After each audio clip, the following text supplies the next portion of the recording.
वो शादी जोड़ने का काम, और पिताजी जो मर गए उनका अंतिम संस्कार हम नहीं कर पाया, तो उनके याद में अंतिम संस्कार करना, और भांजा जो विकलांग हुआ था तो उसके भांजे के याद में विकलांगों की सेवा करना, शादी कराना, ये सब उद्देश्य है।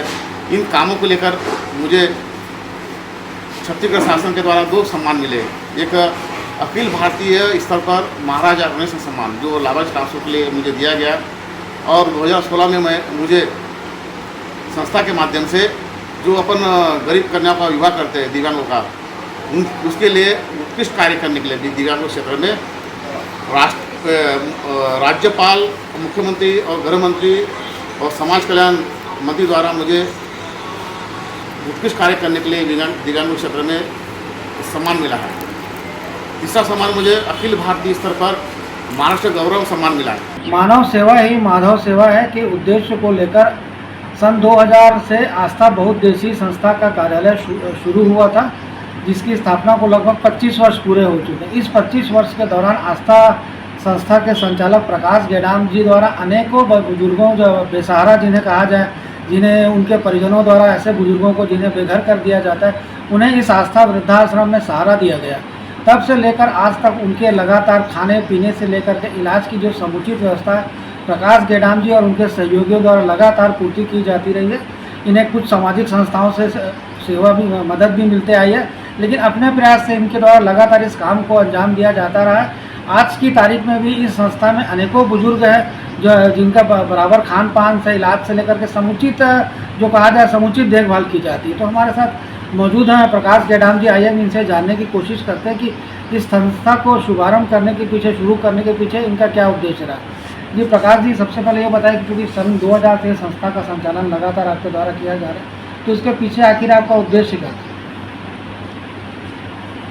ये मेरे परिवार में जीवन में घटना घटी है, 3 घटना घटी है।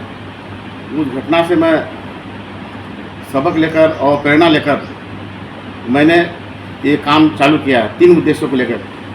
बाकी और भी काम कर सकते थे मैं, लेकिन मैंने सोचा कि जो कोई नहीं करता, और जो मेरे जीवन में घटना घटी, परिवार में घटना घटी, परिवार के सदस्यों से प्रेरणा लेकर जो काम मैंने सोचा था, उसी उद्देश्य को लेकर मैंने संस्था का निर्माण किया था। वही उद्देश्य मैंने अपने संस्था में लिखित में दिया है कि मैं इसी उद्देश्य को लेकर सेवा कार्य करूँगा। सबसे पहला जो लाभांश ट्रांसफर अंतिम संस्कार, उसके बाद में निर्धन बेसहारा लोगों का देखभाल करना, और जो दिव्यांग लोग हैं उनका विवाह कराना, और मेडिकल कॉलेज में बच्चों को रिसर्च के लिए बॉडी डोनेट करना, बुजुर्गों का जो देखभाल करना है, उसके पीछे मेरा उद्देश्य है कि मेरी जो माताश्री है, वो माताश्री बहुत ही हम लोग का जो जीवन यापन है बहुत ही संघर्ष में जिया। गरीबों को हमने बहुत करीबी से देखा, खाने को भूख लगती, खाने को मिलता नहीं था, अब खाने को है तो भूख नहीं लगती है। इस टाइप हम लोग का मतलब जीवन यापन जिया। मम्मी हमारी महाराष्ट्र अकोला शहर के रहने वाले हम लोग, वहाँ पे रोज़मर्रा की ज़िंदगी जी रहे थे। उतार चढ़ाव चलता था, कभी अच्छा खाने को मिला, कभी एकदम बेरोजगारी है, कभी खेतों में अनाज नहीं हुआ, रोजी रोटी करके मम्मी ने मतलब बहुत ज़्यादा मेहनत की है। घास काट के जंगल से घास काट के शहरों में बेचना, लकड़ी काट के जंगल में बेचना, तब जाके खाना बेच के जब पैसा आता तब खाना बनता था। माताश्री का ये भिलाई में जब आया तो मेरी माताजी ने देखा है कि रोड में तो बुजुर्ग लोग बैठे हुए हैं, और जब देखो तब वो पेड़ के नीचे में कुछ मांगते रहते। तो मैंने मेरी माँ ने वो 2 बुजुर्ग को लेके, क्योंकि 2000 में हमारी संस्था चालू हुई थी, तो 2001 में मेरी माताजी ने 2 बुजुर्ग लोग को लेके संस्था में लेके आई। 2 बाबा लोग पति पत्नी थे, दोनों को लेके आई। मैं जब अंतिम संस्कार करने जाता था शिवनाथ नदी में, तो वहाँ मुझे 2 लोग मिले, पति पत्नी। 2 से 4 हो गए। तो ऐसे आश्रम में मैंने 4 से आज हमारे आश्रम में 75 लोग निवास करते हैं।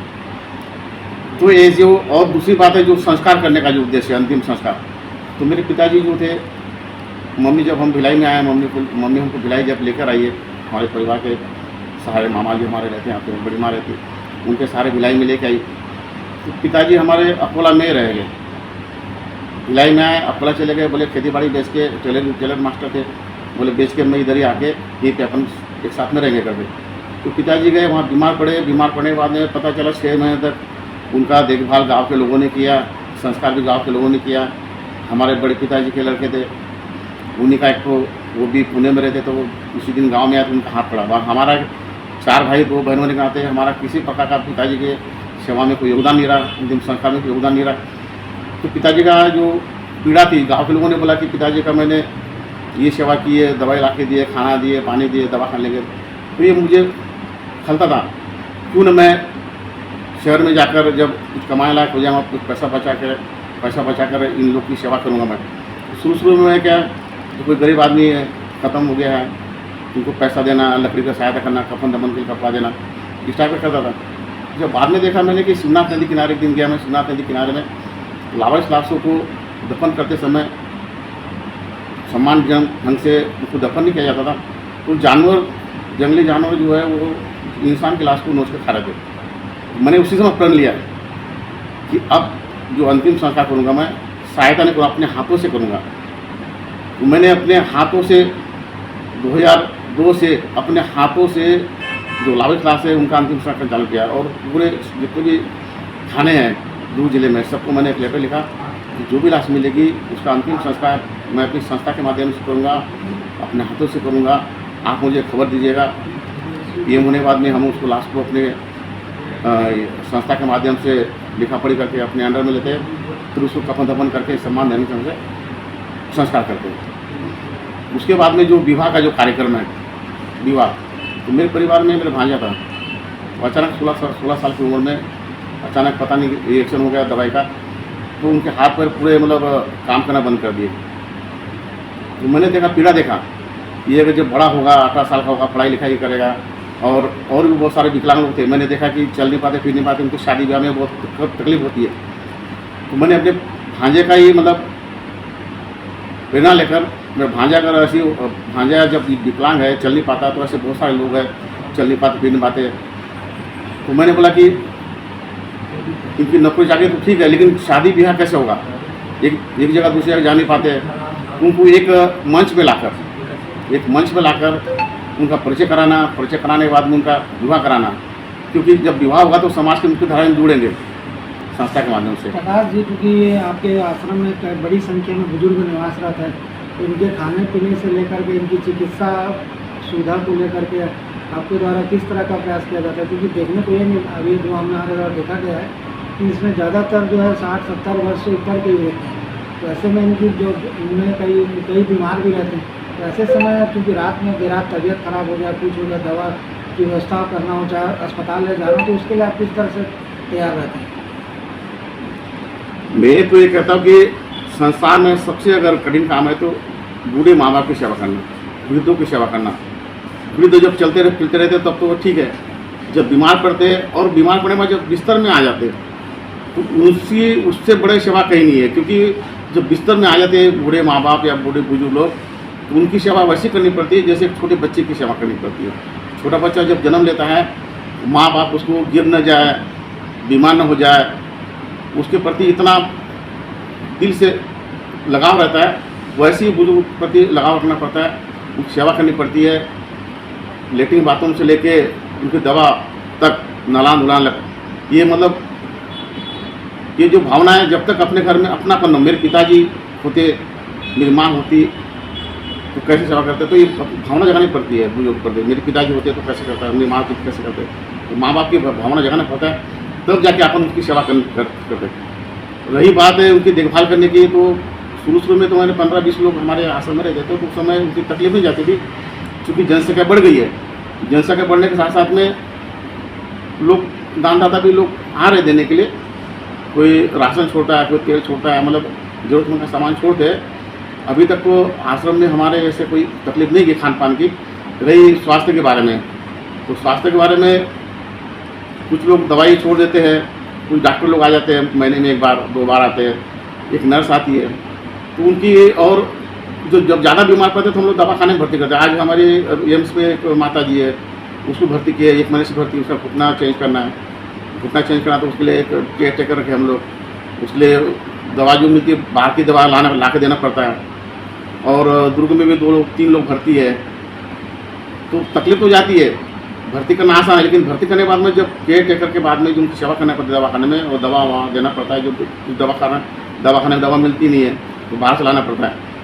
तो ये कि मन में अपन शुद्ध मन से काम करते तो उससे तकलीफ नहीं गई अभी तक, कहीं ना कहीं से व्यवस्था हो जाती, कोई ना कोई आ जाता सामने में जी। क्योंकि प्रकाश जी आप सन 2000 से इस संस्था का संचालन कर रहे हैं, आश्रम का संचालन कर रहे हैं, तो अब तक लगता क्योंकि लगभग 25 साल होने जा रहे हैं, तो 25 साल के दौरान कितने बुजुर्ग यहाँ आए, और जैसे कोई बुजुर्ग यहाँ पे आते हैं जो रहते हैं जिनके द्वारा जिन्हें आप लोगों द्वारा सहारा दिया जाता है, तो ऐसे बुजुर्गों द्वारा क्या वापस लौटने की इच्छा, अपने परिजनों के पास जाने की इच्छा जताई जाती है? अभी तक जो हम लोगों ने कभी हमारे संस्था में जब से चालू किए 320 बाबा लोग हमारे आश्रम में आ चुके, माता पिता लोग, उसमें से 4 या 5 लोग आश्रम से गए हैं।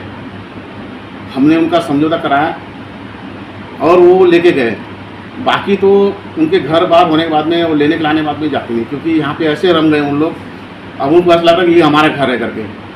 उसमें बहुत सारे ख़त्म हुए और बहुत सारे मतलब घर भी चले गए 4-5 लोग।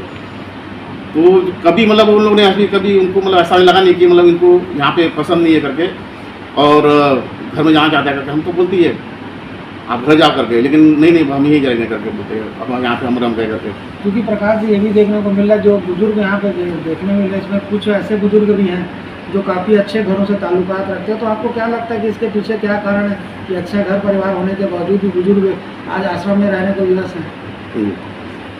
हमारे आश्रम में तो 3 माता लोग ऐसी है, वो कहती कि मुझे बहू बेटों ने इसलिए निकाल दिया कि मैं रोटी नहीं बना पाती, मुझे रोटी बनाने में मेरा जमता नहीं है, आटा बेलना फिर रोटी बनाना, तो रोटी बनाना नहीं आता है, खाना बनाना नहीं आता है, बहू बेटे नौकरी करते हैं, तो उसके लिए मुझे बोले तुम जाओ कर। तो अभी वो अपने मन से इधर डेली झगड़ा होने के बजाय वो अपने हमारे आश्रम में रहते हैं।